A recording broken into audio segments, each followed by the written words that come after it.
시편 119편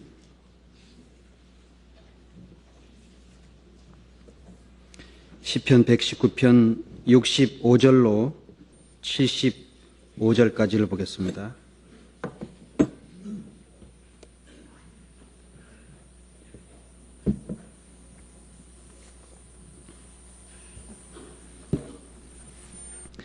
(65절부터) 제가 읽겠습니다. 여호와여, 주의 말씀대로 주의 종을 선대하셨나이다. 내가 주의 계명을 믿었사오니 명철과 지식을 내게 가르치소서. 고난 당하기 전에는 내가 그릇 행하였더니 이제는 주의 말씀을 지키나이다. 주는 선하사 선을 행하시오니 주의 율례로 나를 가르치소서. 교만한 자가 거짓을 지어 나를 치려하였사오나 나는 전심으로 주의 법도를 지키리이다. 저희 마음은 살쪄 지방 같으나 나는 주의 법을 즐거워하나이다. 고난 당한 것이 내게 유익이라. 이로 인하여 내가 주의 율례를 배우게 되었나이다. 주의 입의 법이 내게는 천천 금은보다 승하니이다. 주의 손이 나를 만들고 세우셨사오니 나로 깨닫게 하사 주의 계명을 배우게 하소서. 74절 75절은 같이 읽겠습니다. 주를 경외하는 자가 나를 보고 기뻐할 것은 내가 주의 말씀을 바라는 연고니이다. 여호와여, 내가 알거니와 주의 판단은 의로우시고 주께서 나를 괴롭게 하심은 성실하심으로 말미암음이이다. 71절만 함께 다시 읽겠습니다. 고난 당한 것이 내게 유익이라. 이로 인하여 내가 주의 율례를 배우게 되었나이다. 오늘 함께 말씀을 통해 상고할 내용은 방금 함께 읽었던 고난의 유익이란 그 내용을 가지고 말씀을 함께 나누고자 합니다. 고난받는 것이 내게 유익이다 라고 말씀한 이 다윗이 하나님께 기도로 찬송한 이 내용을 보면은 우리가 이 세상에 살면서 똑같은, 또 모양은 다르지만은 정도의 차이는 있겠지만은 같은 길을 걷고 있는 성도들입니다. 하나님은 과거나 지금이나 앞으로도 동일하신 분이기에 그 옛날 하나님의 선진들을 인도했던 그 방법이 지금도 동일하게 우리 가운데 이루어지고 있고 또 하나님이 함께하고 계십니다. 특별히 주님의 은혜를 받은 사람들, 주님의 사랑을 깨닫고 하나님 앞에 나온 사람들, 그 속에 하나님이 주시고자 하는 것이 많이 있습니다. 성경은 말씀하기를 하나님을 사랑하는 자, 곧 그 뜻대로 부르심을 입은 자들에게는 모든 것이 합력하여 선을 이루느니라라고 로마서 8장에 기록이 되어 있습니다. 하나님을 사랑하는 자, 하나님의 뜻대로 부르심을 입은 자들에게는 모든 것이 합력해서, 모든 것을 합력을 해서 그 사람을 하나님의 자녀로서 선을 행할 수 있도록, 선을 따라갈 수 있도록 인도하신다라고 하셨습니다. 특별히 오늘은 이 다윗의 생애 속에서 고난당했던 내용과 그리고 고난을 통해서 얻을 수 있는 유익에 대해서 몇 가지만 같이 생각해 보겠습니다. 지금 아시는 대로 저 중국에서는 사스라는 그 전염병 때문에 많은 사람이 죽음을 맞이하고 있고 또 그 두려움으로 인해서 그 땅을 떠나고 있고 또 많은 사람들은 그 나라와 거리를 두고 또 그곳에 들어가기를 꺼려하고 통제하고 있습니다. 눈에 보이지 않는 작은 것이 온 세계를 뒤흔들고 있는 것처럼 하나님 앞에 작은 죄, 사람이 깨닫지 못하는 숨어있는 그 부분들이 사람의 영혼을 하나님께로 이어지게 하고 있을 뿐만 아니라 하나님의 생명에서 떠나게 하고 살았다고 하는 이름을 가졌지만은 죽은 자와 같이 살게 하는 그런 엄청난 일을 행하고 있는 겁니다. 때문에 하나님께서는 구원받은 성도에게 그 죄로부터 구별시켜 주시고 동시에 하나님의 사랑 가운데 온전한 길을 걷게 하기 위해서 고난을 내려주십니다. 여기에 말씀한 것처럼 고난당한 것이 내게 유익이라. 이로 인하여 내가 주의 율례를 배우게 되었나이다. 고난당한 것을 통해서 주님의 율례를 배우게 되었다고 고백하고 있습니다. 또 말씀하기를 67절을 보겠습니다. 67절 같이 읽어보시죠. 고난당하기 전에는 내가 그릇 행하였더니 이제는 주의 말씀을 지키나이다. 이 다윗은 고난당하기 전에는 자신이 그릇 행했다는 사실을 아주 잘 알고 있습니다. 고난당하기 전의 모습을 통해서 자기의 그릇됨을 깨닫고 고난당한 다음에 하나님 앞에서 자기의 연약함을 깨달은 다음 주님의 말씀을 배웠고 또 주의 말씀을 이제 지킨다는 새로운 모습을 가진 다윗의 모습 속에서 우리도 같은 고난 속에서 어떤 마음을 가지고 살아가야 될 건가 하는 것을 깊이 생각해 보아야 되겠습니다. 특별히 다윗 속에는 이 시편 기자 마음 깊은 곳에서는 하나님이 어떠한 분인지를 잘 알고 있습니다. 65절을 제가 읽겠습니다. 여호와여 주의 말씀대로 주의 종을 선대하셨나이다. 68절 주는 선하사 선을 행하시오니 주의 율례로 나를 가르치소서. 73절 주의 손이 나를 만들고 세우셨사오니 나로 깨닫게 하사 주의 계명을 배우게 하소서. 고난당한 이후에 하나님에 대해서 몇 가지로 고백하고 있습니다. 여호와여 주의 말씀대로 주의 종을 선대하셨나이다. 고난당하기 전에 그릇 행했던 이 다윗, 하나님 보시기에 많은 죄를 품었던 이 인생을 선대하셨다라고 말씀하십니다. 동시에 주는 선하사 선을 행하시오니 하나님은 주의 종을 선대하셨을 뿐만 아니라 하나님은 선하시고 선을 행하신다고 말씀하십니다. 더 나아가서 주님의 손이 나를 만들고 세우셨사오니 나로 깨닫게 해주십시오. 하나님에 대한 신뢰를 가지고 있습니다. 하나님께서 이 연약한 죄인, 이 하나님 앞에 이뤄질 수밖에 없는 죄인을 선대해 주셨다. 하나님께서 모든 만물을 창조하셨고 하나님이 주신 생명들에게 긍휼을 베푸신다고 성경은 기록되어 있습니다. 주의 손이 나를 만들고 세우셨사오니 여러분과 저를 만든 분은 바로 하나님이십니다. 하나님께서 지으신 모든 것에 대해서 하나님은 선대하신다라고 기록되어 있습니다. 말씀해 주셨습니다. 우리가 죄악 가운데 있을 때 주님 우리를 끝까지 버리지 아니하고 붙잡아 주시고 우리가 죽음을 건너가 영원한 지옥 갈 수밖에 없는 운명을 아시고 이 땅에 육신을 입고 찾아와 주시고 내가 지은 모든 죄악을 십자가 위에 대신 담당해 주시고 피 흘려 주시고 모진 조롱과 핍박 가운데서 죄를 위해 기도해 주시고 죄인의 길을 걷지 않았지만은 죄인과 함께 먹고 마셔 주신 주님, 그 주님의 걸어갔던 모든 것은 종을 선대하신 하나의 실제 모습입니다.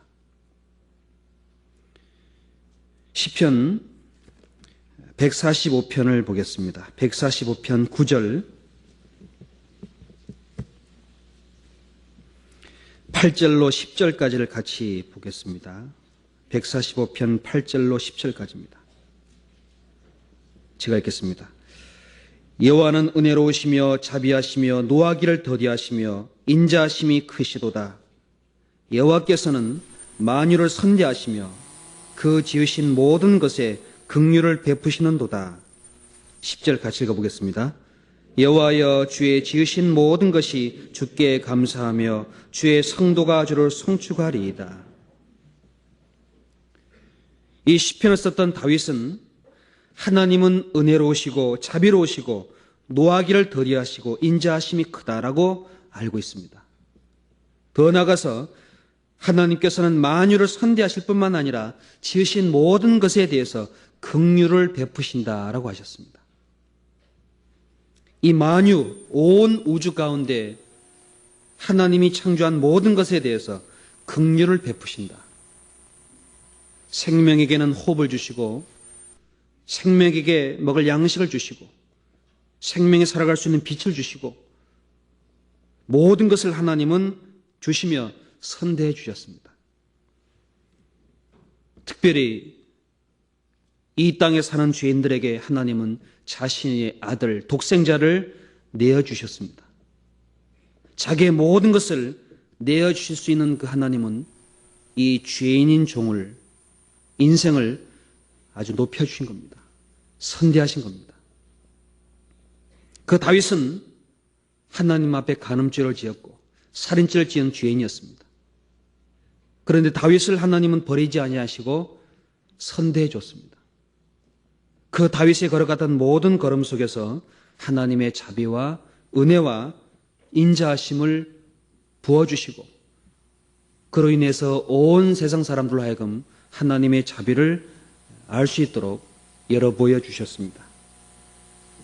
특별히 다윗과 함께 있었던 사울은 다윗을 쫓아다녔습니다.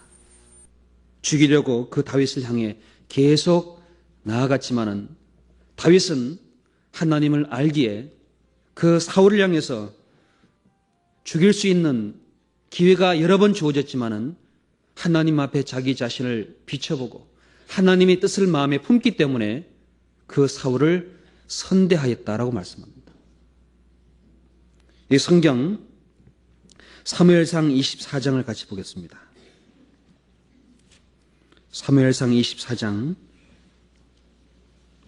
450페이지입니다. 구약성경.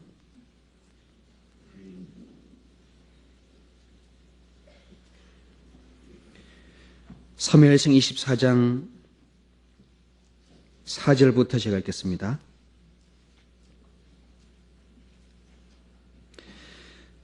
다윗의 사람들이 가로되 보소서 여호와께서 당신에게 이르시기를 내가 원수를 내 손에 붙이리니 내 속인에 사는 대로 그에게 행하라 하시더니 이것이 그날이니이다. 다윗이 일어나서 사울의 겉옷자락을 가만히 베니라. 그리한 후에 사울이 옷자락 뱀을 인하여 다윗의 마음에 찔려 자기 사람들에게 이르되 내가 손을 들어 여호와의 기름 부음 받은 내 주를 치는 것은 여호와의 금하신 것이니 그는 여호와의 기름 부음 받은 자 됨이니라 하고 다윗이 말로 자기 사람들을 금하여 사울을 해하지 못하게 하니라. 13절을 같이 읽어보겠습니다. 예 속담에 말하기를 악은 악인에게서 난다 하였으니 내 손이 왕을 해하지 아니하리이다. 12절 제가 읽겠습니다. 앞절. 여호와께서는 나와 왕 사이를 판단하사 나를 위하여 왕에게 보복하시려니와 내 손오른 왕을 해하지 않겠나이다. 이 말씀은 우리 아는 대로 다윗을 아주 죽이려고 쫓아갔던 사울이 마침 동굴 속에 잠시 들어와 쉴 때의 상황이었습니다. 다윗이 숨어 있는지 모른 채 사울은 들어와 잠을 청할 때 다윗은 조용히 나가서 사울의 옷자락을 가만히 베었습니다. 옷자락을 벨 때 마음의 찔림을 받았습니다. 마음이 찔렸습니다. 내가 손을 들어서 여호와의 기름 부음 받은 내 주를 치는 것은 여호와의 금하신 것이다. 하나님은 사울이 대적자였지만은 사울을 죽일 수 있는 기회에서도 금한다는 사실을 알고 하나님께 모든 걸 다 맡겼습니다. 여호와께서 나와 당신 사이에 판단해서 나를 위하여 왕에게 보복하시려니와 내 손으로는 왕을 해하지 않겠나이다. 사울은 잠이 깨어서 나간 다음 다윗이 든 옷자락을 보여주면서 하나님의 말씀대로 내가 순종하였음을, 그리고 다윗은 사울을 선대했음을 들어 보여줄 때 사울은 그걸 보고 다윗을 높여줬습니다. 여기 말하기 17절에 다윗에게 이르되 나는 너를 학대하되 너는 나를 선대하니 너는 나보다 의롭도다. 내가 나 선대한 것을 오늘 나타내었나니 여호와께서 나를 내 손에 붙이셨으나 내가 나를 죽이지 아니하였도다.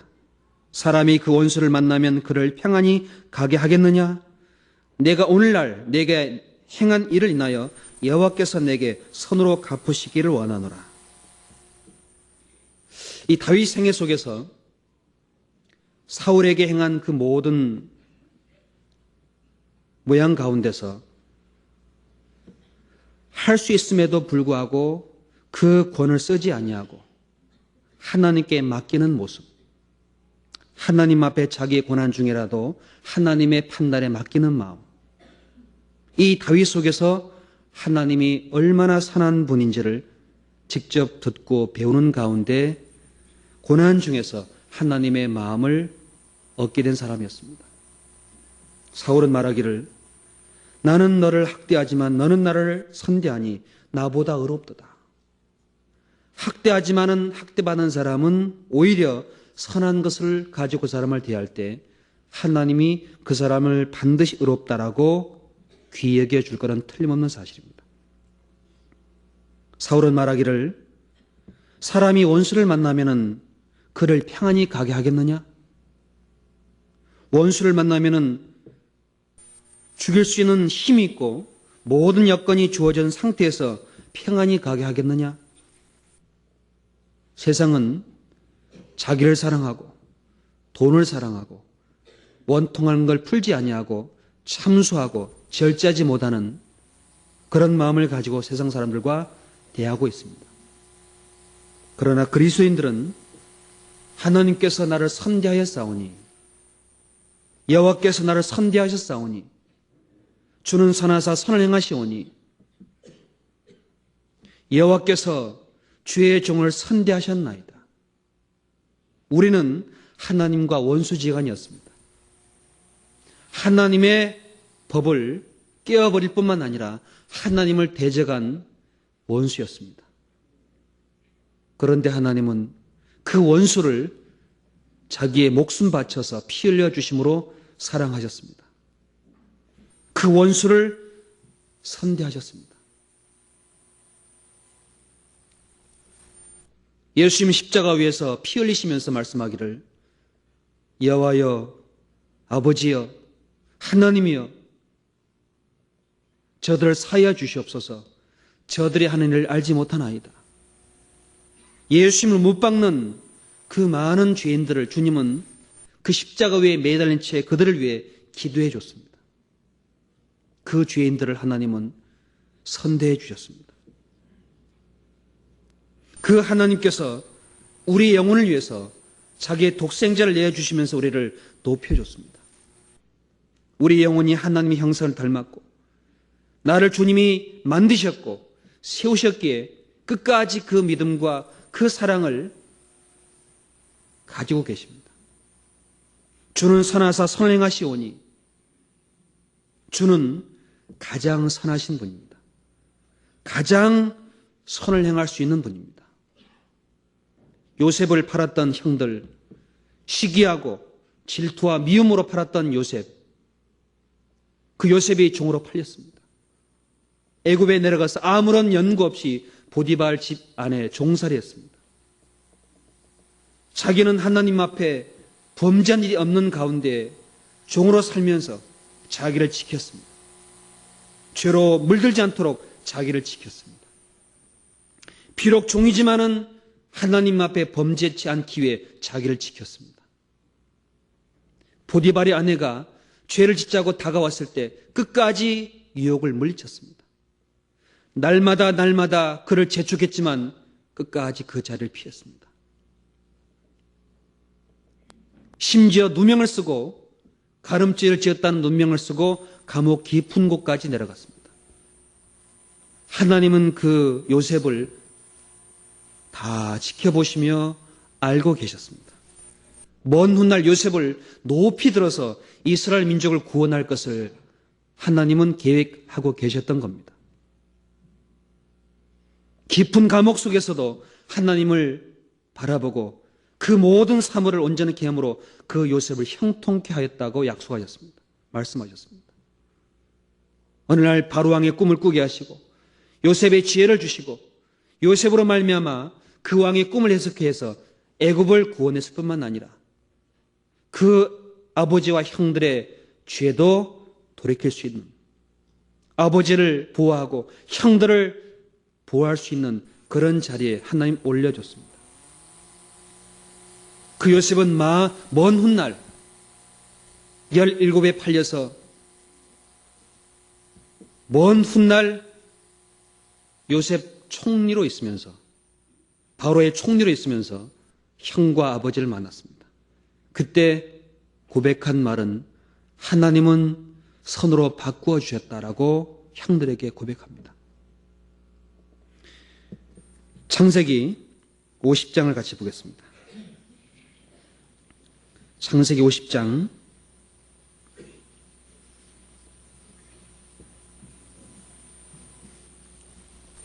19절입니다. 창세기 50장 19절. 19절부터 제가 읽겠습니다. 요셉이 그들에게 이르되 두려워 마소서, 내가 하나님을 대신하리이까?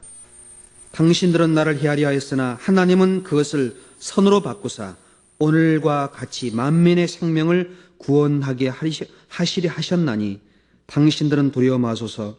내가 당신들과 당신들의 자녀를 기르리이다 하고 그들을 간곡한 말로 위로하였더라. 여기 요셉, 형들이 자기의 죄를 드디어 돌이키고 그 요셉 앞에 엎드렸습니다. 요셉은 말하기를 두려워 마소서, 내가 하나님을 대신하겠습니까? 당신은 나를 해하려 했지만은 하나님은 그걸 선으로 바꾸어 주셨습니다. 해하려고 달려왔지만은 하나님은 요셉을 통해서 거꾸로 선을 이루는 데 사용하신 겁니다. 시편 105편 17절에는 말씀하기를 한 사람 요셉의 종으로 팔렸으며 그 발이 착고에 상하며 그 몸이 쇠사슬에 매였으니 그 말씀이 응할 때까지라 여호와의 말씀이 저를 단련하였도다. 요셉의 생애 속에 하나님의 말씀을 그 위에 달리게 하시고 요셉을 단련하시고 응할 때까지 요셉을 통해서 하나님의 선 이룰 때까지 인도해 주셨습니다. 요셉은 고난 중에 왜 그런 속에 있는지를 알지 못했지만은 나중에 먼 훗날 바로 왕 앞에 아버지와 형들을 인도해 주시고 자기 앞에 무릎 꿇게 하신 것을 요셉은 봤습니다. 하나님이 그것을 선으로 바꿔 주셨다는 사실을 삶 속에서 체득한 사람이었습니다. 온 세상 모든 사람들은 예수를 못 박아 죽였습니다. 예수를 핍박하고 조롱하고 예수님을 버렸습니다. 그러나 하나님께서는 그 예수님을 선행하시는 근본으로 삼아주시고 그 예수님을 통해서 많은 생명을 구원하는 역사를 그때부터 이 시간까지 이루고 계십니다. 모든 사람이 주를 버렸을 때 그 곁에 있던 강도가 그 하나님의 선행에 참여했고 사도들이 인생이 바뀌었고 지금 이 시간까지 많은 죄인이 그 사랑을 깨닫고 주를 위해 자기의 목숨을 던져왔습니다. 그 선행을 지금도 하나님은 그 예수님을 통해서 이루고 계십니다. 다윗은 하나님이 선을 행하시는 분이고 나를 선대하셨음을 알고 한 가지 하나님의 계명을 믿고 자기를 늘 깨우쳐 달라고 하나님께 간구했던 그런 사람이었습니다. 시편 119편 다시 돌아가 보겠습니다. 시편 119편 65절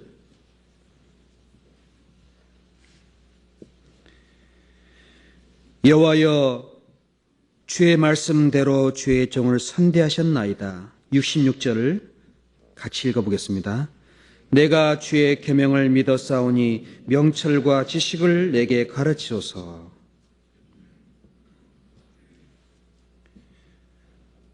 다윗은 한 가지 주님의 말씀을 믿고 있습니다. 주님의 계명을 믿고 있습니다. 우리가 믿는 대상은 하나님의 말씀입니다. 하나님의 말씀을 믿는 자, 그 말씀을 믿는 사람 속에 한 가지, 하나님 내게 가르쳐 주십시오. 내게 가르치소서. 그 말씀 속에 담겨있는 명철과 지식을 내게 가르쳐 주십시오. 우리는 무지한 사람입니다. 우리는 어리석은 사람입니다. 우리는 한치 앞을 알지 못하는 소경과 같은 연약한 사람들입니다. 성경에 말씀하기를 잠언 25장 4절에는 말씀하셨습니다. 은에서 찢기를 지어라. 그리하면 장색에 쓸만한 그릇이 나올 것이라 라고 말씀합니다. 잠언 27장 22절에는 말씀하기를 미련한 자를 곡물과 함께 절구에 넣고 공의로 찔지라도 그 미련한 것이 벗어지지 아니하느니라. 우리 속에는 미련한 것이 꽉 차 있습니다. 구원을 받았지만은 하나님의 말씀을 무시하고 멸시하고 뒤로 넘기는 어리석음이 있는 미련한 사람들입니다. 다윗 자신도 주님의 말씀대로 주의 종을 선대해 주셨습니다. 주님의 계명을 내가 믿습니다.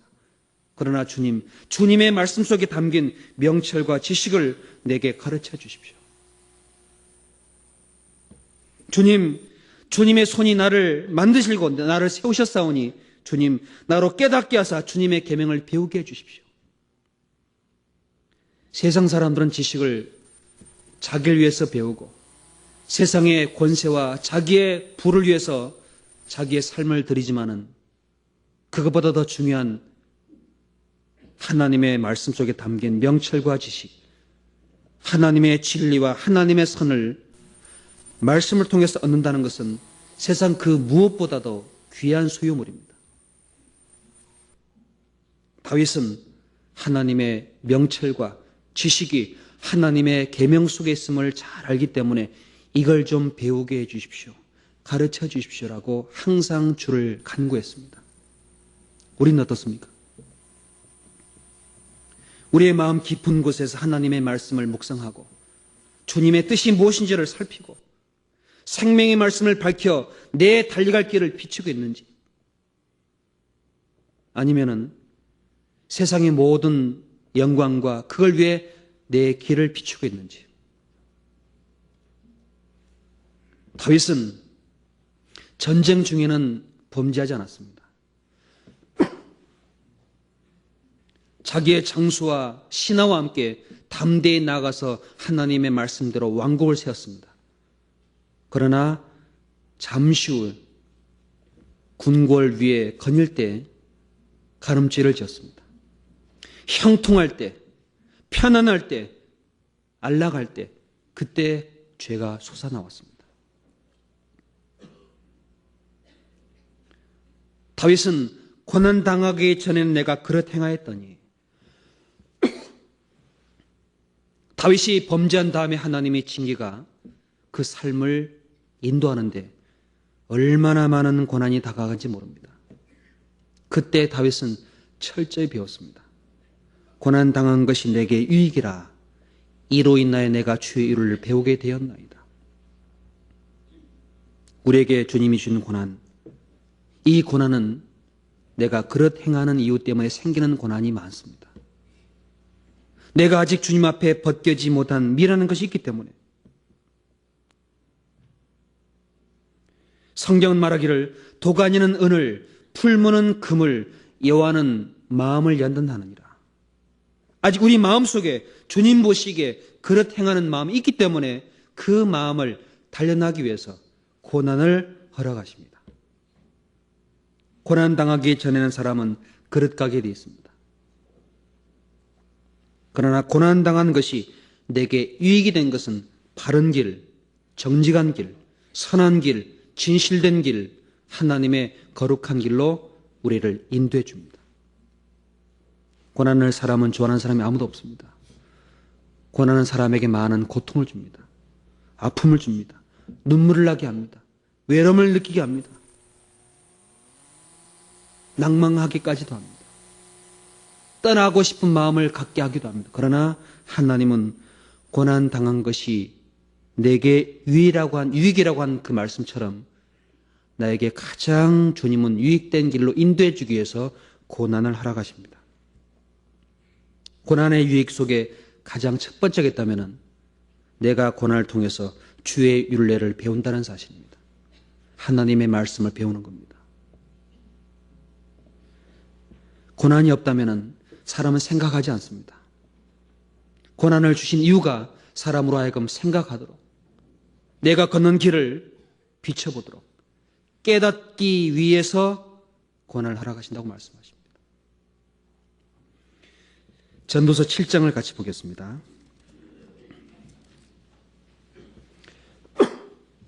전도서 7장 13절입니다.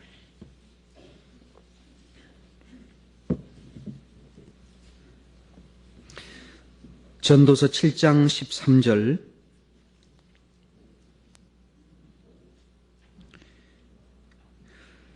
하나님이 행하시는 일을 보아라. 하나님이 굽게 한 것을 누가 능히 곧게 하겠느냐. 14절 같이 읽죠. 형통한 날에는 기뻐하고 곤고한 날에는 생각하라. 하나님이 이 두 가지를 병응하게 하사 사람으로 그 장래일을 능히 헤아려 알지 못하게 하셨느니라. 하나님이 행하시는 일을 보라. 하나님이 굽게 한 걸 사람이 굳게 한 걸 능히 곧게 하겠느냐? 하나님이 굽어뜨려 놓은 것을 사람은 펴지 못한다고 하십니다. 인생을 하나님은 굽어뜨리십니다. 내가 가는 길이 그릇된 길이라면 하나님은 굽어뜨리십니다. 하나님이 펴주지 않는 이상은 풀지 않는 문제가 많습니다. 형통한 날에는 기뻐하고, 그건 당연하지요. 그러나 성경은 말하기를 곤고한 날에는 생각하라. 하나님이 이 두 가지를 병행하게 하사 사람에게는 형통한 날만 있는 것이 아니라 곤고한 날이 찾아갑니다. 생각해 봅니다. 하나님의 뜻이 무엇인가 생각해 보게 합니다. 내가 왜 이 자리에 와 있는가 살피게 합니다. 곤고한 날 속에 하나님의 사랑과 은혜를 떠오르게 하게 합니다. 곤고한 날 가운데 이 땅에 소망이 없음을 깨닫게 하고 영원한 하나님 나라를 바라보게 합니다. 한낱 잠시 죄악의 낙을 누린 것보다 하나님의 백성과 함께 고난받기를 더 즐거워하게 하는 마음을 가지게 하십니다. 곤고한 날에는 생각하라. 죽음이 찾아오는 곤고한 날에 하나님의 사랑과 은혜를 마음에 붙잡게 합니다. 곤고한 날 가운데 하나님이 나를 형통케 한 것이 얼마나 감사했는지를 깨닫게 합니다. 고난하는 사람에게 생각할 수 있는 지혜와 마음을 넣어주는 유익을 베풀어 주십니다. 다윗은 형통한 날이 많았다기보다 곤고한 날이 참 많았습니다. 다윗은 하나님의 약속을 받고 있었지만은 그 그릇된 죄로 말미암아서 궁궐에서 쫓겨납니다. 자기 아들에게 쫓겨갑니다. 계속 도망다닙니다. 심지어 예루살렘 성을 나가면서 눈물을 흘리면서 도망갑니다. 맨발로 나갑니다. 뒤에 이어서 아주 천한 종이 그 다윗을 저주하기까지 합니다. 성경 사무엘하 16장 같이 보겠습니다.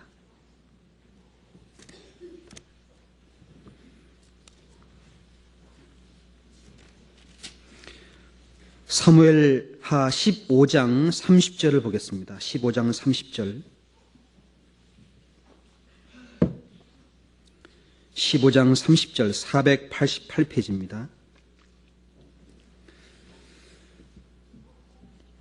488페이지 15장 30절을 제가 읽겠습니다. 다윗이 감람산 길로 올라갈 때에 머리를 가리우고 맨발로 울며 행하고 저와 함께 가는 백성들도 각각 그 머리를 가리우고 울며 올라가니라. 혹이 다윗에게 고하되 압살롬과 함께 모반한 자들 가운데 아히도벨이 있나이다 하니 다윗이 가로되 여호와여 원컨대 아히도벨의 모략을 어리석게 하옵소서 하니라. 이 다윗이란 분의 걸음 속에서 감람산 길로 올라갈 때 머리를 가리우고 맨발로 울며 행하고 저와 함께하는 백성들까지도 머리를 가리우고 울며 같이 올라갑니다. 그런데 혹이 다윗에게 말합니다. 압살롬, 다윗의 아들입니다. 압살롬과 함께 한 자들 가운데 아히도벨이라는 사람이 있습니다. 아히도벨. 그 말을 듣자마자 다윗은 하나님, 원컨대 아히도벨의 모략을 어리석게 해 주십시오라 기도하며 갑니다. 이 아히도벨이 누군가 하면은 다윗이 우리아의 아내 바세바를 취했습니다. 우리아를 죽였습니다. 그 죽임을 당한 사람의 미망인 바세바의 할아버지입니다. 바세바의 할아버지 아히도벨이 하나님의 지혜를 가진 아주 모사꾼이었습니다. 다윗과 함께 하나님의 지혜를 가지고 함께 나아가는 과정 속에 그 죄가 드러나자마자 아마 아히도벨이 압살롬에 붙었던 것 같습니다. 하나님의 지혜를 가졌던 아히도벨과 다윗이 그 범죄한 이후에 도망갈 때 아들과 함께 아히도벨이 함께 연합합니다. 그리고 다윗을 쫓아옵니다. 백주 대낮에 궁궐 위에서 후궁을 동침하게 한 지혜를 준 것이 바로 이 아히도벨입니다. 하나님은 너는 음란한 어두운 곳에서 죄를 지었지만은 백주 대낮에 그 행한 대로 하겠다고 하나님 말씀하신 것처럼 아히도벨을 통해서 압살롬에게 지혜를 줍니다. 백주 대낮에 궁궐 위에서 후궁들을 범하시면은 이 모든 힘이 당신에게 갈 겁니다. 그 지혜를 받들여서 쫓아와서 쳐들어와서 궁궐 위에 그런 엄청난 죄를 범했습니다. 이 아히도벨은 다윗을 대적했던 사람이었습니다. 그 아히도벨이 지혜가 있기 때문에 하나님 이 아히도벨의 지혜를 어리석게 해주십시오. 그렇게 기도합니다. 그리고 숨을 곳을 향해 피해 나갑니다. 피해 나갈 때 어떤 또 천한 시므이란 종이 또 다윗을 저주합니다. 16장 5절 다윗 왕이 바우림의 이름에 거기서 사울의 집 족속 하나가 나오니 게라의 아들이요 이름은 시므이라. 저가 나오면서 열나여 저주하고 또 다윗과 다윗 왕의 모든 신복을 향하여 돌을 던지니 그때 모든 백성과 용사들은 다 왕의 좌위에 있었더라. 9절 수르의 아들 아비새가 왕께 여짜오되 죽은 개가 어찌 내 주 왕을 저주하리까 청컨대 나로 건너가서 저희 머리를 베게 하소서. 왕이 가로되 수르의 아들들아 내가 너희와 무슨 상관이 있느냐. 저가 저주하는 것은 여호와께서 저에게 다윗을 저주하라 하심이니 내가 어찌 그리하겠느냐 할 자가 누구겠느냐 하고 또 아비새와 모든 신복에게 이르되 내 몸에서 날 아들도 내 생명을 해하려 하거든 하물며 이 베냐민 사람이랴. 여호와께서 저에게 명하신 것이니 저로 저주하게 버려두라. 12절 같이 읽죠. 혹이 여호와께서 나의 원통함을 감찰하시리니 오늘날 그 저주 까닭에 선으로 내게 갚아주리라 하고. 압살롬뿐만 아니라 지혜자까지 떠나고 이 시므이란 종, 시누이가 아니라 시므이입니다. 이 시므이란 종이 그 왕에게까지 저주합니다. 그때 다윗은 아들까지 나를 해하려고 쫓아오는데 이 베냐민 사람이 하는 것은 아무것도 아니다. 하나님께서 허락한 것이다. 저주하게 내어버려두라. 하나님이 나의 원통함을 감찰하실지니 그 저주 까닭에 선으로 내게 갚아줄 것이다. 하나님은 선을 행할 수 있는 분이라는 걸 잘 알기 때문에 하나님께 맡겼습니다. 그 고난 가운데 그 엄청난 시련 가운데 모든 걸 다 하나님께 맡겼습니다. 하나님은 선으로 내게 갚아주실 것이다. 어떤 상황 가운데서도 주께 맡기고 의지할 때 하나님은 갚아주십니다. 이 시누이가 아니라 시므이라는 사람, 이 사람을 솔로몬을 통해서 징벌했습니다. 다윗의 아들이 시므이를 쳤습니다. 아이도벨을 하나님이 지혜를 멸하기 위해서 스스로 목매달아 죽게 만들었습니다. 다윗을 보호했습니다. 다윗을 지켜줬습니다. 비록 범죄하고 하나님 앞에 죄를 품고 있던 사람이었지만 돌이키고 하나님께 맡기고 나아갈 그 모든 길에 하나님은 지켜주시고 보호해줬습니다. 그 자기를 선대해주고 있는 하나님을 잘 배웠습니다. 그 다윗이 말하기를 고난당한 것이 내게 유익이라. 이로 인하여 내가 주의 일을 배우게 되었나이다. 곤고한 날에 이 다윗은 하나님 앞에 주의 율례를 배웠습니다. 형통한 날이 아니라 곤고한 날에, 환난받는 날에, 고통 중에서 하나님의 율례를 잘 배웠습니다.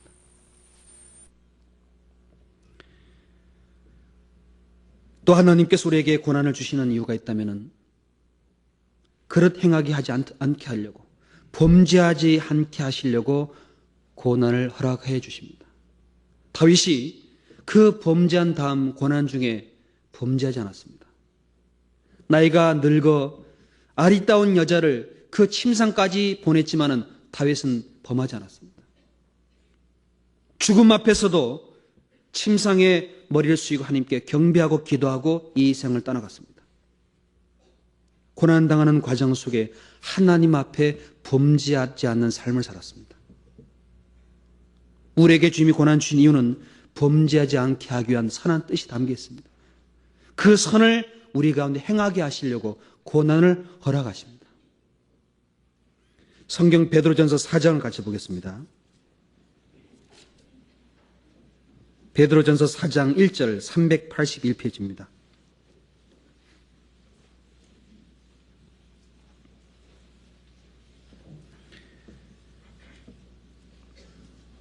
베드로전서 4장 1절 같이 읽어보겠습니다. 그리스도께서 이미 육체의 고난을 받으셨으니 너희도 같은 마음으로 갑옷을 삼으라. 이는 육체의 고난을 받은 자가 죄를 그쳤음이니. 우리 속에 끊임없이 올라오는 죄의 소욕이 있습니다.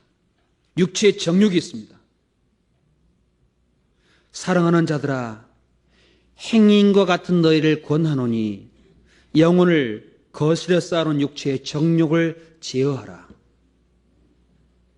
육체의 정욕이 우리의 마음과 우리의 삶을 흔들고 하나님의 길을 따라가는 것에서부터 멀어지게 합니다. 육체의 고난을 이미 예수님께서 받으셨으니 너희도 같은 마음으로 갑옷을 삼으라. 마음의 갑옷. 갑옷은 날아오는 화살을 막아줍니다. 생명을 지켜줍니다. 그 마음의 갑옷은 바로 육체의 고난을 지닌 사람 속에 이루어지게 됐습니다. 육체의 고난을 받은 자가 죄를 그쳤음이니 고난 중에 죄 지을 시간 없습니다. 고난 가운데는 자기의 죄를 기뻐할 시간이 없습니다. 고난 중에는 고통을 하나님께 부르짖게 돼 있고 고통 속에 주님의 뜻을 바라게 돼 있고 주님의 은혜가 무엇인지를 마음에 품게 돼 있습니다. 고난 중에는 죄를 그쳐 하나님의 길로 나아갈 수 있는 힘을 우리에게 공급해 줍니다. 고난이 없다면 아마 우리 중에 여기 얼마나 앉아 있을지 모르겠지요. 우리 모든 사람 가운데 고난이 없는 사람이 있습니까? 다 있습니다. 크든 작든 고난이 다 있습니다. 고난 중에 우리의 모습을 깨닫게 하고 하나님의 거룩함을 알게 하고 하나님의 것을 우리에게 주시기 위해서 고난을 허락하십니다. 그 주님이 주신 율례, 그 말씀 품을게 될 때 범죄하지 않게 되는 힘을 얻게 됩니다. 그래서 범죄하지 않게 하시려고 고난 당하기 전에는 내가 그릇 행하였더니 이제는 주의 율례를 지키나이다. 하나님의 말씀에 뜻대로 살아가게 하게 하시려고 그렇게 행하는 길에 고난을 허락하십니다. 감사함으로 받을 때 그 사람은 주님의 명철과 지식으로 율례를 배우고 그 인생 속에 참으로 기뻐할 수 있는 길로 걷게 하십니다. 우리에게 고난을 주시는 이유가 또 있다면 우리는 아직 벗겨져야 될 많은 것이 쌓여 있습니다. 나사로야 나오너라 하신 주님께서 말씀하셨습니다. 머리에 수건을 두르고 배로 동이채로 나왔습니다. 생명이 살아났지만 아직 풀어놓아 다니게 하라는 말씀을 덧붙인 것처럼 생명이 살아났지만 아직 얼굴이 감겨져 있고 수건으로 쌓여져 있고 배로 동의했습니다. 이걸 풀어놓아 다니게 해야 될 문제가 있습니다. 교제 가운데서, 말씀 가운데서 이 고난이란 말은 껍질을 벗긴다는 뜻을 포함하고 있습니다. 곡식 껍질을 벗기는 것이 바로 고난의 원뜻입니다. 아직 우리는 단련되어야 될, 불순물이 빠져나가야 될, 벗겨져야 될 많은 미라는 것이 있기 때문에 고난 중에 우리를 깨끗게 하십니다. 욥기 23장 10절에 말씀하기를 욥은 이렇게 말합니다. 오직 나의 가는 길을 그가 하시나니 그가 나를 단련하신 후에는 내가 정금같이 나오리라. 정금같이 나올 것을 욥은 알고 있습니다. 고난 중에서. 아직 하나님 앞에 참된 지혜와 명철을 얻지 못한, 아직 하나님만 의지하지 못하는, 고난 가운데 주를 바라보지 못하는, 더욱 의지하게 하는 그런 믿음을 허락하기 위해서, 단련하기 위해서, 정결케 하기 위해서 고난을 정금같이 끓이는 풀무에 넣어서 단련하신다. 베드로전서 1장에는 말씀하기를 너희 믿음의 시련이 불로 연단하여도 없을 금보다 더 귀하여, 믿음의 시련은 불로 연단하는 금보다 더 귀한 것이기 때문에 하나님 앞에 나오는 그날까지, 예수님이 나오는 그날까지, 주님 만나는 그날까지 그 고난과 시련 가운데서 통과할 때 칭찬과 영광과 존귀를 얻게 하려 하십니다. 단련받고 정결케 된 사람 뒤에 하나님은 그리스도 예수의 날에 칭찬과 존귀와 영광을 예비하신다고 말씀하십니다. 그래서 우리에게 고난을 주신 이유는 그 정금과 같이 깨끗게 된 다음에 영광과 존귀와 칭찬을 주기 위한 목적이 포함되어 있습니다. 그래서 고난받는 것이 내게 유익이라는 사실을 우리는 감사해야 됩니다. 고난받는 것이 내게 유익이라. 고난을 많이 겪은 사람, 고난을 잘 통과한 사람 곁에 가보면 반드시 배울 게 있습니다. 나이가 많이 드신 분 가운데 있으면 그분의 지혜를 느끼게 되어 있습니다. 교회 가운데 오래 성장하고 그 모든 훈련을 받은 분 앞에서 가서는 뭔가 배울 하나님의 은혜가 있습니다. 교회 가운데 하나님 인도하신 많은 곳에서는 나에게 줄 반드시 주님의 깨끗한 마음이 있습니다. 고난 가운데 이것을 얻게 하십니다. 고난 중인 사람을 통해서 배우게 하십니다. 고난 가운데 우리를 정결케 하고 깨끗게 하십니다. 다니엘서 12장 같이 보겠습니다. 다니엘서 12장 10절.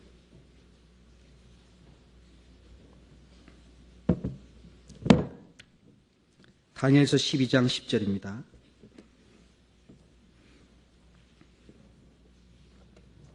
12장 10절 1255페이지입니다. 같이 읽어보겠습니다. 많은 사람이 연단을 받아 스스로 정결케 하며 희귀할 것이나 악한 사람은 악을 행하리니 악한 자는 아무도 깨닫지 못하되 오직 지혜 있는 자는 깨달으리라.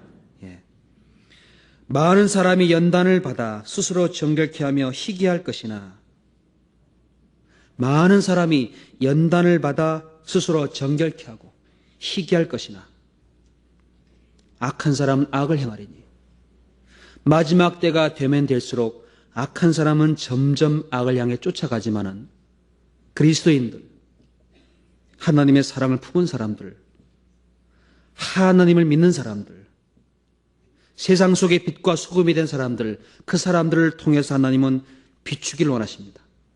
그 이전에 그 사람들을 연단하시고 스스로 정결케 하도록, 희게 하도록, 거룩하게 하도록, 구별되도록 우리를 이루기 위해서 고난을 허락하십니다. 고난받는 자가 죄를 그칠 뿐만 아니라 고난을 당하는 자가 깨끗게 됩니다. 정결케 됩니다. 정금같이 나올 수 있는 길로 우리를 이끌어 주십니다. 고난받는 것이 내게 유익이라. 우리는 고난을 감사해야 됩니다.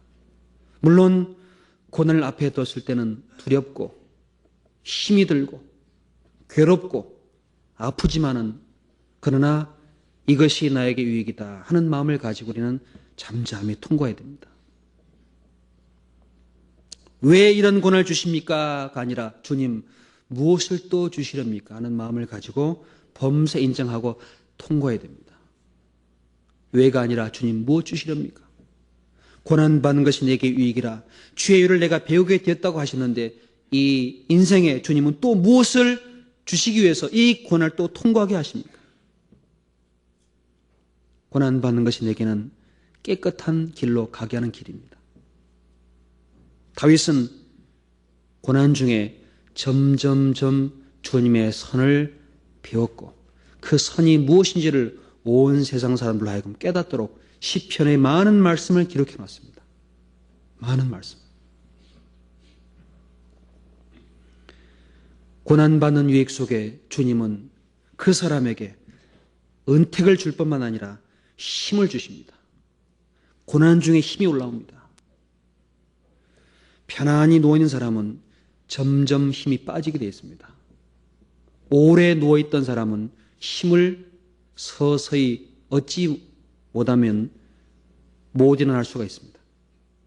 평생에 오래 누워있는 사람은 조금씩 온기를 회복해야 힘을 얻게 되겠지요. 그러나 평소에 힘을 가지고 훈련한 사람은 힘을 얻기가 쉽습니다. 고난을 통과할 때 주님은 은택을 줄 뿐만 아니라 힘을 공급해 준다는 약속이 되어 있습니다. 그 은택과 그 주님이 주는 힘 얻기 전에 그 앞에 성경은 눈물 골짜기를 통과하는 과정을 그 앞에 세워놓으셨습니다. 고난의 길이 먼저 있어야 된다고 말씀하십니다. 시편 84편을 같이 보겠습니다. 시편 84편 5절입니다. 시편 84편 5절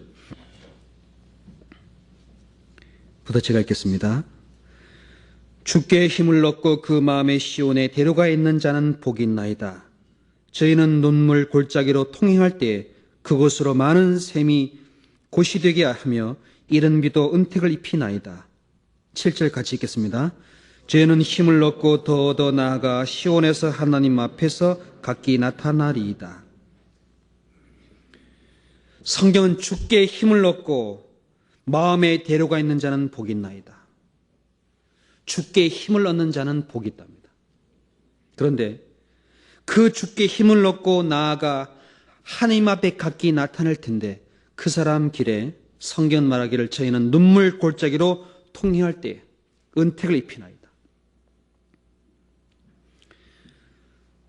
주님은 고난을 통과하는 사람에게 은혜를 내려주시고 동시에 힘을 주십니다. 그러나 그 은택과 힘을 공급받기 위해서는 눈물 골짜기를 통행할 때에 말씀하셨습니다. 눈물 골짜기. 골짜기는 이 땅이 죄로 말미암아 노아 홍수로 멸망당했습니다. 산은 오르고 골짜기는 내려가는 나눠지는 것은 바로 많은 죄악 때문이었습니다. 땅이 나눠진 이유는 바로 죄 때문입니다.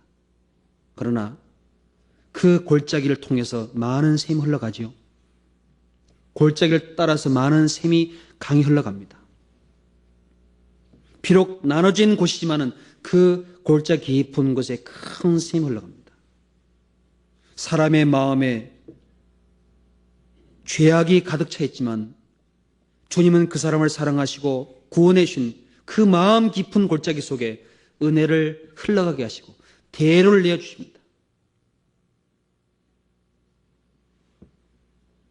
눈물 골짜기를 통과할 때 하나님은 그 사람에게 은혜를 부어주실 뿐만 아니라 힘을 주십니다. 그게 고난의 유익이라고 할 수 있습니다. 고난을 통과하지 않은 사람을 통해서 하나님은 일을 하지 못하십니다. 고난의 유익을 통해서 우리에게 힘과 은혜를 계속 부어주시고자 하는 뜻이 있기에 고난받는 것이 내게 유익이라는 사실로 우리는 나아가야 됩니다. 비록 해로울지라도 나에게는 불이익이 당할지라도 하나님이 뜻이라면은 하나님이 정한 길이라면은 하나님이 원하는 길이라면은 나아가야 됩니다. 그 속에 힘이 솟게 되어 있습니다. 왜 점점 그리스도의 힘이 빠지느냐? 그 이유는 하나님의 고난을 함께 하지 못해서 생기는 이유입니다. 왜 점점 날이 가면 갈수록 하나님의 은혜를 맛보지 못하느냐? 하나님의 고난에 참여하지 못해서 얻지 못하는 겁니다. 고난을 통과할 때, 눈물 골짜기 통과할 때 주님은 이른 비로 은혜를 입힌다고 약속해 놓으셨습니다. 각 사람마다 남이 알지 못하는 걸어가야 할 고난의 길이 있습니다. 그까지 통과할 때 주님 주십니다. 은혜와 힘을 주십니다. 시편 66편을 보겠습니다. 시편 66편 10절 보겠습니다.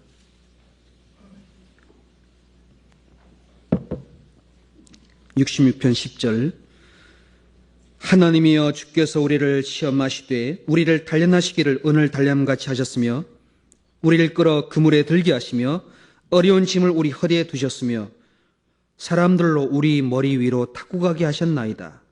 우리가 불과 물을 통행하였더니 같이 읽어보겠습니다. 주께서 우리를 끌어내사 풍부한 곳에 들이셨나이다. 하나님은 우리를 단련하실 때 은을 단련함같이 하신다고 하십니다. 은.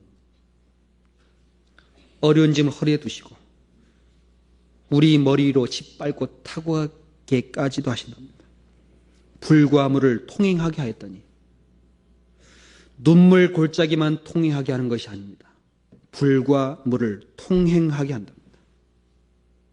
불과 물. 극한 상황입니다. 정반대입니다. 쇠를 달궜다가 꺼내서 두들겨 패고 그 다음 물에 집어넣었다가 또 꺼내서 불에 또 놓습니다. 이 과정이 계속 반복이 됩니다. 그러면서 그 쇠는 점점점 단단해집니다. 얼마 후에 그 연장을 아주 귀한 일에 누가 쓰기 위해서 사러 옵니다. 무딘 철 연장날을 갈지 아니하면은 나중에 힘이 더 든다고 하신 것은 항상 그 자기 자신의 삶을 고난 가운데 단련하고 있어야 될 것을 말씀하는 겁니다. 고난의 유익 속에는 얼마 후에 주님은 풍부한 것을 두셨기 때문에 풍부한 곳을 주님은 아시기 때문에 풍부한 곳에 들이기 위한 목적입니다. 지금 내가 있는 그한 위치보다 내가 사는 이 자리보다 내가 살 인생에 있는 이 시간보다 더 귀하고 풍부한 곳이 따로 있습니다. 내가 들어가야 될 풍부한 곳이 있기 때문에 지금 내가 있는 곳에서 단련하십니다. 더 풍부한 곳에 데려가려고. 더 좋은 곳에 데려가시려고. 더 하나님이 많은 것을 예배하는 곳에 드시려고 나를 고난 가운데 통행케 하십니다. 풍부한 곳이 따로 있습니다. 무엇이 있는 것이 풍부한 것입니까? 금과 은과 잔치와 양식이 있는 것이 풍부한 것입니까? 아닙니다. 주님의 기쁨과 희락이 있는 것이 풍부한 것입니다. 주님의 은혜와 사랑과 그 주님의 약속이 있는 것이 풍부한 것입니다. 주님의 생명과 열매가 있는 곳이 풍부한 곳입니다. 그 풍부한 곳에 들이기 위해서는 고난을 통과한 사람을 통해서 맛보게 하십니다. 그래서 고난을 허락하십니다. 고난을 통과해야지만 풍부한 곳에 들어갈 수가 있습니다. 풍부한 곳이 있기 때문에 고난받는 것이 내게 유익입니다. 시편 이사야 48장을 같이 보겠습니다. 이사야 48장 17절.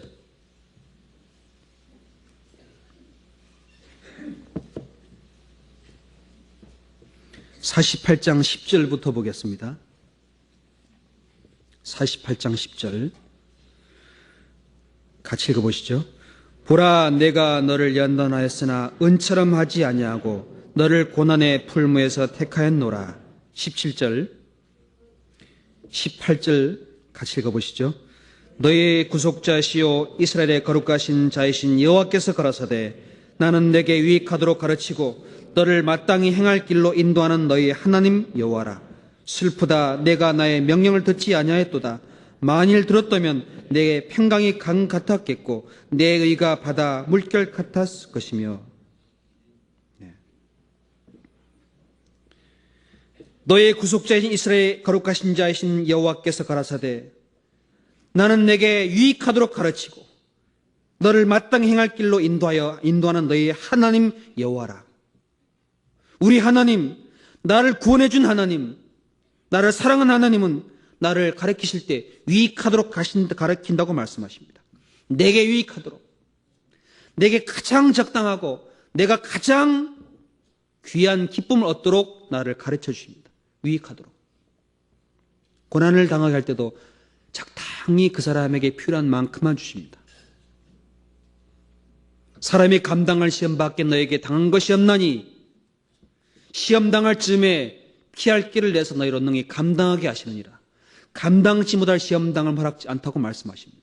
감당할 즈음에 시험 당한 그 가운데 감당하지 못할 것을 아시고 피할 길로 주신다고 약속해 놓으셨습니다. 어떤 고난과 어떤 나의 시험도 감당할 만큼만 주십니다. 내가 머리를 흔들 것이 아니라 그것을 묵묵히 순종하 나아갈 때 그만큼 하나님의 풍부한 곳에 들이시는데, 성경은 말하기를 이스라엘 백성을 보고 슬프다 범죄한 백성들, 나의 명령을 듣지 아니하였도다. 만일 들었다면 평강이 강 같을 것이다. 강. 내 마음의 평강이 강과 같이 크게 흘러갈 수 있는 엄청난 기쁨이 있었을 텐데 듣지 않았도다. 고난만 오면 도망가는 사람이 있습니다. 어려움만 닥치면 물러가는 사람이 있습니다. 조금만 시험이 찾아오면 원망합니다. 조금만 불이익이 오면 불평합니다. 주님은 그 모든 것 속에 유익하기 때문에 걸어가는 모습들입니다. 주님을 배우도록 가르치는 선한 길입니다. 주는 선을 행하사, 주는 선하사 선을 행하시오니 주의 일례로 내게 가르치소서. 그 선한 가운데 나를 불과 물, 머리를 짓밟고 퇴행하게 하시고 어려운 짐 허리에 두게 하시고 그물에 들기도 하십니다. 그물에 들면 꼼짝 못합니다. 그물은 잡아매는 겁니다. 그물. 꼼짝 못합니다. 누가 풀어줘야지만 나갈 수 있는 것이 그물입니다. 나를 그물에 들게 하시고 어려운 짐 우리 허리에 두시고 그리고 머리로 타고 오게 하시고 불과 물을 들어갔다가 나오도록 퇴행케 하는 그 가운데 나를 풍부한 곳에 들이기 위한 목적이 따로 있었던 겁니다.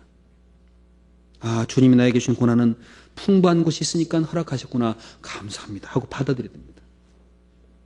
내게 유익이기 때문에, 나한테는 귀한 선물이기 때문에. 사람은 고난을 자취하지 않습니다.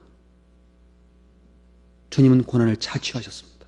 스스로 취하셨습니다. 40일 동안 금식하실 때 스스로 들어가셨습니다. 떡덩이를 만들 수 있는 힘이 있었지만 그 고난을 사용하지 아니하시고 통과하셨습니다.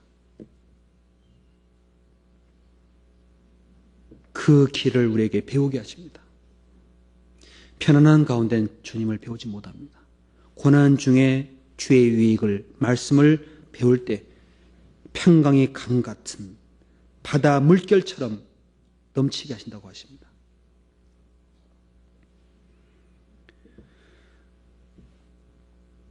유대인이 쓴 탈무드에 보면 이런 글이 나옵니다.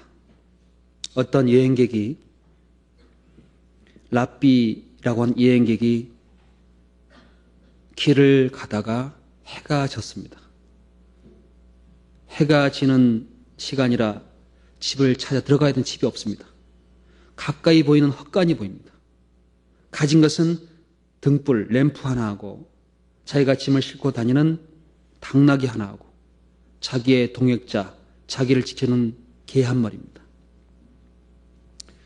헛간에 들어가서 그 램프를 켜고 글을 읽고 있는데 갑자기 바람이 불어서 램프가 꺼져버렸습니다. 불이 꺼져버렸습니다. 글을 읽지 못해서 잠을 청해야 되겠다고 깊은 잠에 들었습니다. 그런데 잠시 후에 여우가 와서 개를 잡아 물어 죽여버렸습니다. 또 얼마 후에 와서 사자가 와서 당나귀를 물어 죽여버리고 잡아 먹어버렸습니다. 세상 모르고 자다가 아침에 일어나 보니까 다 죽어 있습니다. 아이고, 나는 이제 가진 건 램프밖에 없구나. 램프만 들고 이제 길을 가다가 보니까 바로 앞에 온 마을이 그날 밤에 도적대가 들어와가지고 싹 죽이고 다 빼앗아 갔답니다. 그 빈 마을에 들어가서 이 사람 생각해 봤답니다. 야, 내가 사냥개 있었더라면은 개가 짖지 않았겠습니까? 야, 나는 그럼 그때 죽었겠다. 사냥개 죽은 걸 감사했답니다. 또 당나귀가 사자에 물려 죽었죠. 하나님 감사합니다. 사자가 와서 잡아먹게 한 걸 감사합니다. 당나귀가 막 뛰었더라면, 소리치고 막 뛰었더라면 그 사람은 죽었을 겁니다. 하나님, 바람을 불게 해서 램프를 끄게 한 걸 감사합니다. 왜? 램프가 후원하게 있으면 그 사람도 죽었겠지요. 다 잃어버린 것 같았지만은 잠시 후 마을에 들어갔을 때 하나님이 나를 생명으로 보호해 주었구나. 그걸 깨달았답니다. 지금은 불이 꺼지는 것처럼, 지금은 당나귀가 없는 것처럼, 지금은 개가 없는 것처럼 보호자와 의지할 것이 사라진 이 상황 같지만은 잠시 후에는 하나님이 나를 보호했다는 사실을 우리는 배우게 될 겁니다. 풍부한 것이 따로 있습니다. 풍부한 것. 또 우리에게 주님이 주는 고난이 가장 감사한 것은 순종이 무엇인지 배우게 합니다. 순종. 고난을 통과하지 않을 때는 순종을 우리는 배우지 못합니다. 순종은 복종보다 더 귀한 모습입니다. 순종은 할 수 없을 때 하는 게 진짜 순종입니다. 예수님께서 십자가를 앞에 두고 아버지여 할 만하시거든 이 잔을 내가 지나가게 하옵소서. 내 원대로 마옵시고 아버지 원대로 되길 원하나이다. 내가 하는 원이 있지만 내가 하는 원을 버리고 아버지의 원을 따라 십자가를 짊어지는 것이 진짜 스님은 순종이라고 말씀하셨습니다. 순종. 히브리서 5장 8절 같이 보겠습니다.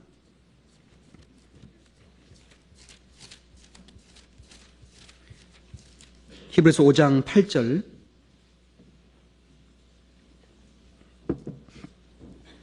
히브리서 5장 8절 같이 보겠습니다. 그가 아들이시라도 받으신 고난으로 순종함을 비워서 온전하게 되었은즉 자기를 순종하는 모든 자에게 영원한 구원의 근원이 되시고. 예수님이 비록 하나님의 아들이실지라도 이 땅에 오셔서 받으신 고난을 가지고 순종함을 배웠다고 하셨습니다. 예수님의 육체는 우리와 똑같은 육체입니다. 육체를 복종시켜야 되는 순종을 보여줘야 되는 길로 먼저 가셨습니다. 우리에게 그 자취를 남겨줬습니다. 순종함을 고난으로 배웠다고 하셨습니다. 고난이 있을 때 그 고난을 향해 들어갈 때 이런 것이 하나님 앞에 순종하는 것이구나 하는 것을 우리는 배우게 됩니다. 고난을 통과하지 못할 때는 순종할 수가 없습니다. 고난받는 것이 내게 유익이라. 다윗은 고난 중에서 하나님께 순종하는 삶을 살았습니다. 그 다음부터는 고난받는 그 가운데 순종하는 자녀를 하나하나 주님 세워주십니다. 고난 가운데 우리에게 또 주시는 것이 있다면 영혼의 평안과 감사함을 넘치게 합니다. 영혼의 평안과 감사함. 언젠가 사람이 평안이 꺼져버립니다.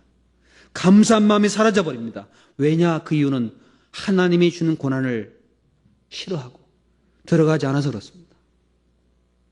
히스기야 왕은 하나님 앞에 죽지 못할 것이라는 것을 들었습니다. 내가 죽고 살지 못하리라 하는 말씀 앞에 눈물로 통곡했습니다. 하나님, 저를 살려주십시오.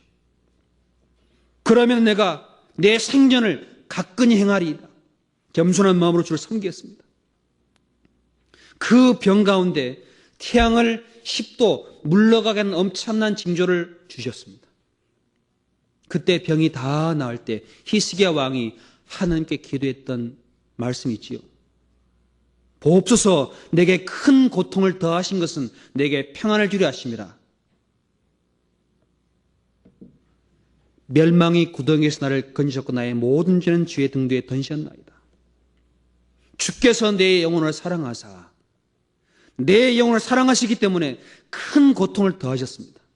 큰 고통은 죽음이란 그 문제입니다. 죽음까지도 더하셨다고 말씀하십니다. 내 영혼을 사랑하시고 모든 죄를 던지시고 그 고통 가운데 평안을 누리게 하기 위한 목적으로 말씀하셨습니다. 이사야 38장 17절의 말씀 속에 내게 큰 고통을 더하신 것은 내게 평안을 주기 위한 하나님의 사랑입니다. 그게 나에게 큰 유익입니다. 고난 중에 주님이 주신 평안, 사랑을 또 느낍니다. 그리고 또 감사할 것은 산자가 주께 감사한다고 말합니다. 산자. 이사야 38장 같이 펴서 보겠습니다.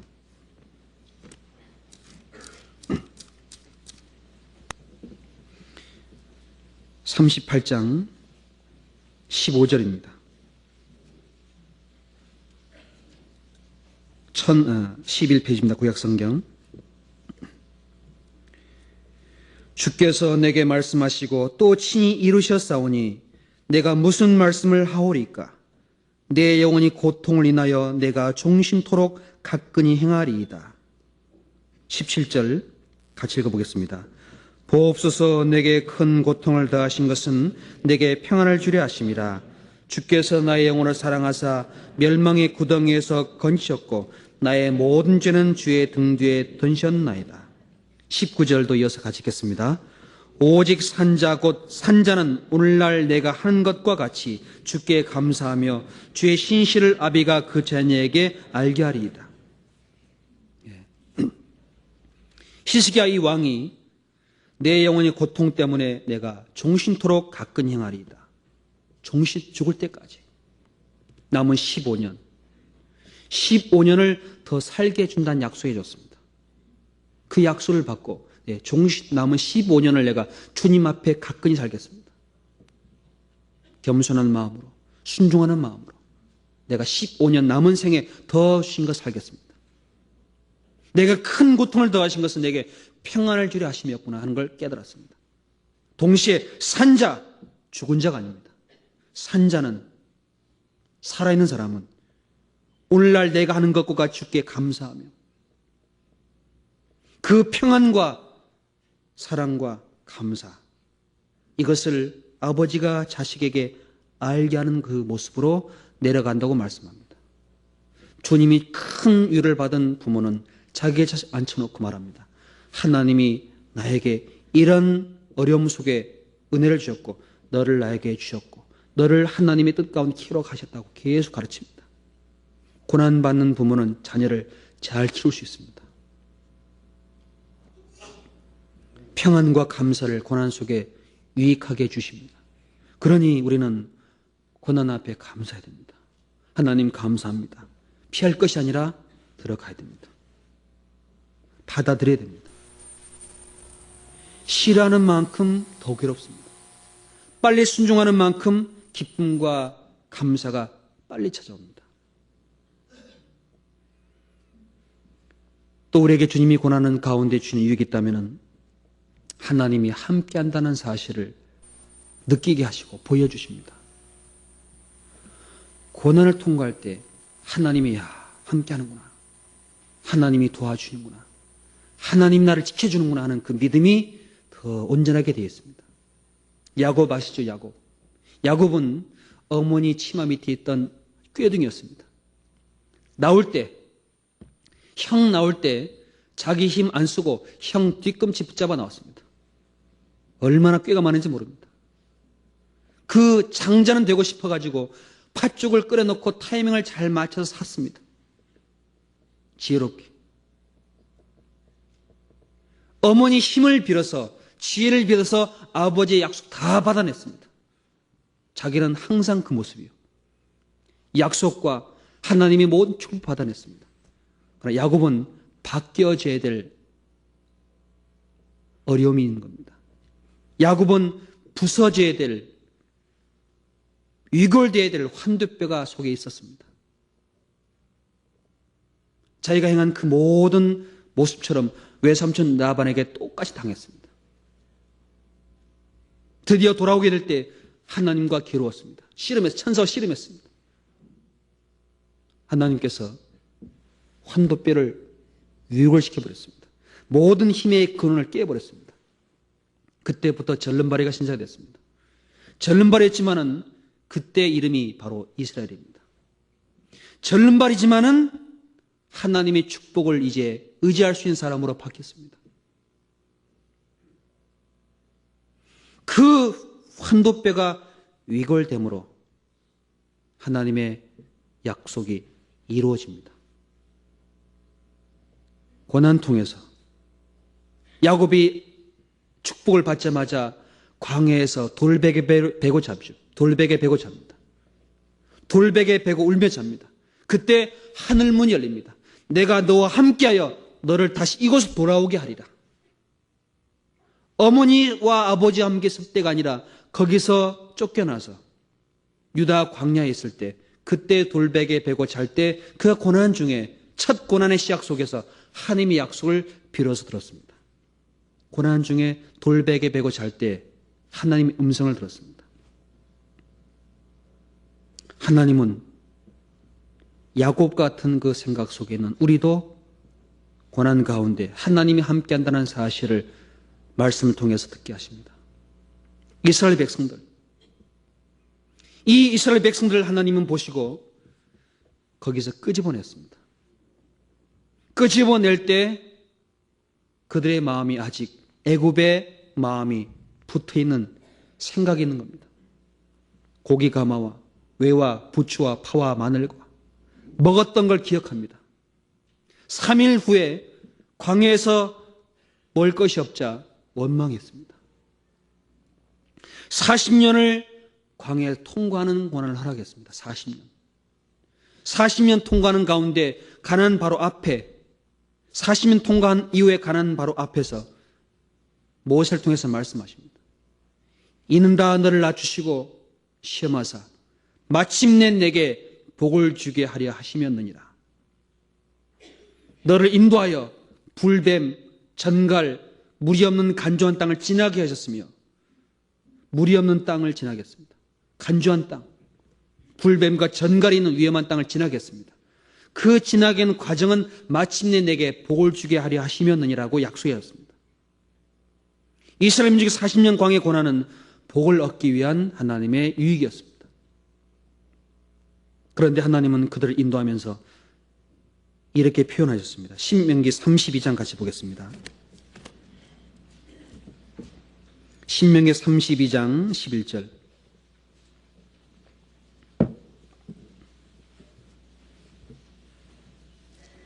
신명기 32장 11절, 구약성경 314페이지입니다.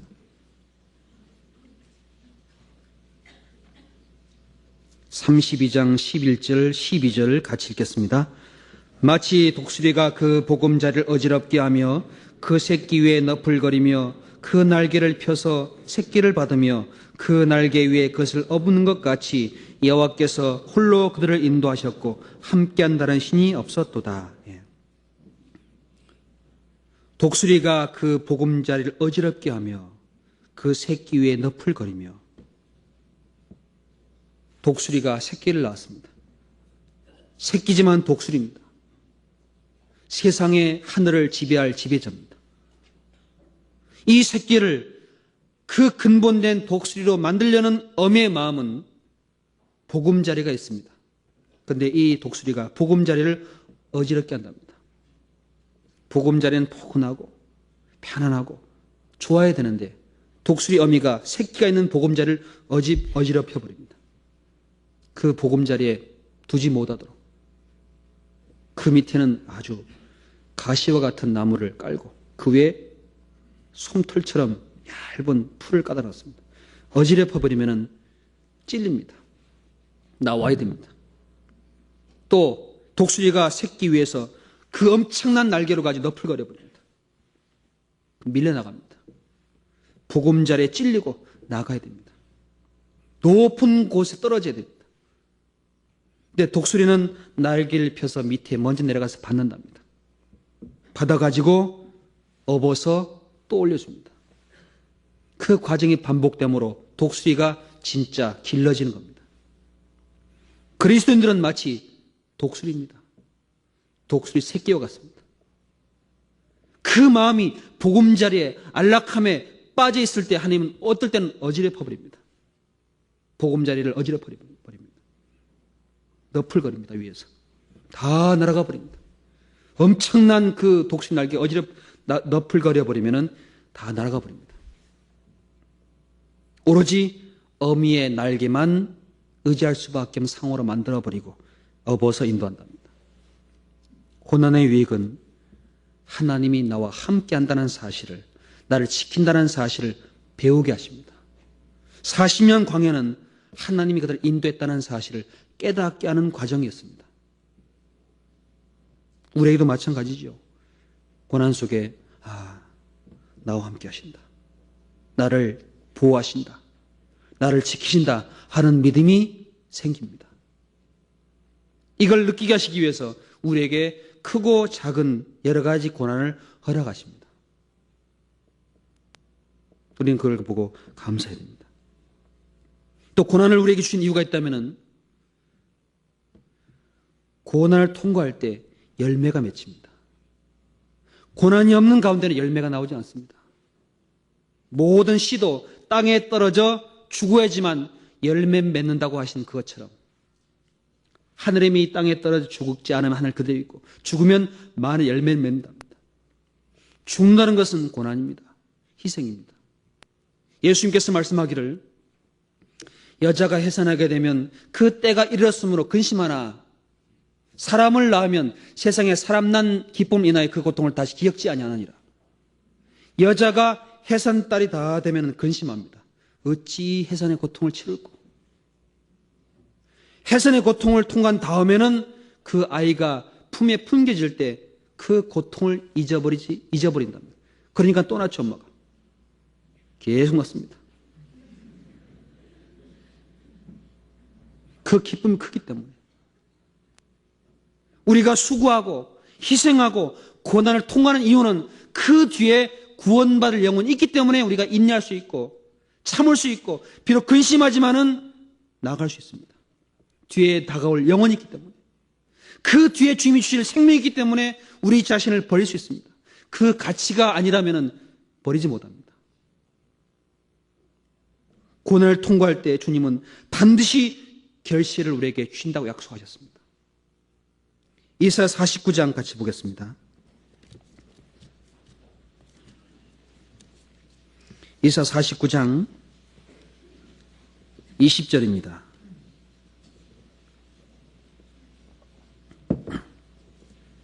이사야 49장 20절.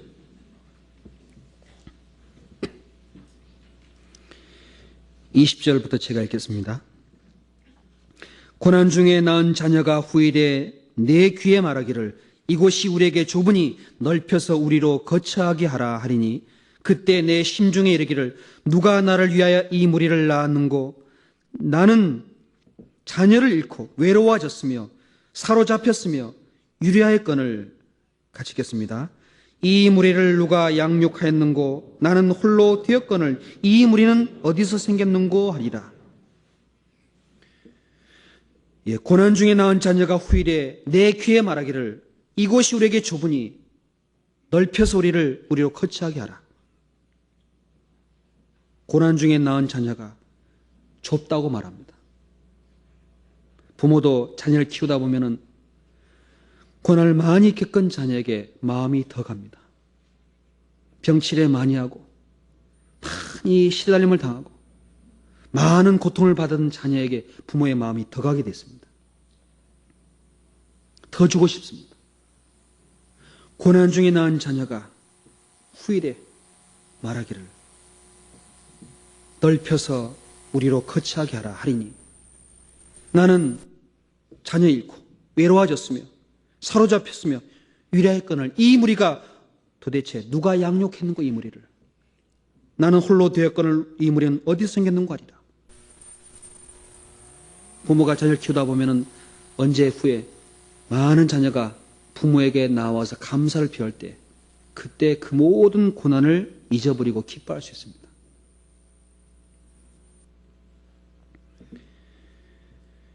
고난을 통해서 우리에게 열매를 주십니다. 결실을 주십니다. 그래서 우리는 감사해야 됩니다. 고난 받는 것이 내게 유익입니다. 비록 가진 것이 없을지라도 비록 외롭고 비록 모든 것을 잃어버릴지라도 고난 가운데 주님이 나와 함께 하시고 주님이 나를 붙잡아 주시며 나에게 평안을 주시고 나를 달려는 가운데 나를 깨끗게 하시고 나로 주님을 생각하게 하는 그 말씀을 늘 내려주는 것이 틀림없다면 우리는 그 모든 것에 감사해야 됩니다. 베드로는 주님의 사랑을 깨닫고 이제 담대히 복음을 전할 때 성전 앞에 안전뱅이가 늘 미문에 앉아 있었답니다. 미문. 이 미문에 앉아있는 이 안전뱅이는 성문에 들어가는 사람마다 뭔가 구걸하기 위해서 앉아 있는 겁니다. 베드로가 지나갈 때 구걸했습니다. 베드로는 말합니다. 내가 은금은 내게 없거니와 내게 있는 것을 내게 주노니 일어나 걸어가라. 은과 금은 내게 없지만은 내게 있는 것을 내게 주노니 주 예수 이름으로 걸어가라. 얼마나 큰 소유입니까? 내게 있는 것으로 내게 주노니 걸어가라. 내게 은금은 없지만은 하나님이 주신 말씀, 하나님이 주신 생명, 하나님이 주신 은혜가 있기 때문에 이걸 전해줬습니다. 그때 안지메이가 벌떡 일어나 걸어갔습니다. 은과 금이 그 모든 것에 부끄러움을 당하는 겁니다. 이 베드로에게 시몬은 성령이 내린 권능을 보고 돈을 주고 살려고 다 왔습니다. 돈 주고 살려고 왔습니다. 베드로는 말합니다. 내가 은과 금을 가지고 하나님이 선물을 살 줄 생각하였느냐고. 너는 은과 함께 망하리라. 하나님의 선물을 돈 주고 살 수 없습니다. 다윗은 말합니다. 주의 말씀이 천천 금은보다 승하니이다. 내가 모든 소유와 모든 은금과 예루살렘 궁궐의 왕으로 있을 때보다 주님의 말씀이 그 천천 금은보다 승하니이다. 내 소유는 이것이 주의 말씀 지킨 것이니이다. 주님의 말씀 지킨 이것이 나의 소유입니다. 이 소유를 우리에게 주시고자 고난을 주십니다. 고난 통과할 때 주님의 능력이 나갑니다. 능력을 우리에게 주시고자 허락하신 겁니다. 그 마음으로 우리는 고난 가운데 내게 유익이다라는 마음을 가지고 들어가야 됩니다. 참여해야 됩니다. 연주하기 전에 피아노를 조율합니다. 연주하기 전에 피아노를 조율해서 맞춰서 나갑니다. 내 생활을 주님의 뜻에 맞춰서 나아갈 때 나에게 유익입니다. 우리의 삶은 그냥 사는 게 아닙니다. 주님이 나를 위해 죽어주신 그 은혜로 새로 주어진 삶입니다. 새로 주어진 인생입니다.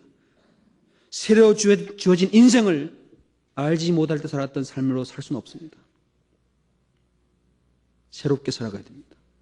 주님이 주신 고난 가운데 내가 들어가서 그 고난으로 주님을 배우는 삶을 살아갈 때 이것이 나의 소유입니다. 그 소유를 얻기 위해서 나의 것을 버릴 수도 있습니다. 이것이 나에게 기쁨이라고 하는 그 마음으로 우리는 나아가야 됩니다. 많은 곳에서 복음이 전해집니다. 아직 우리 가족 중에 구원받을 사람이 많이 있습니다. 내가 주님의 뜻에 이루어가야 될 많은 일이 있습니다. 그 모든 것에 고난이 같이 따라올 때 통과하고 감사함으로 받고 나아갈 때 하나님은 함께 하실 겁니다.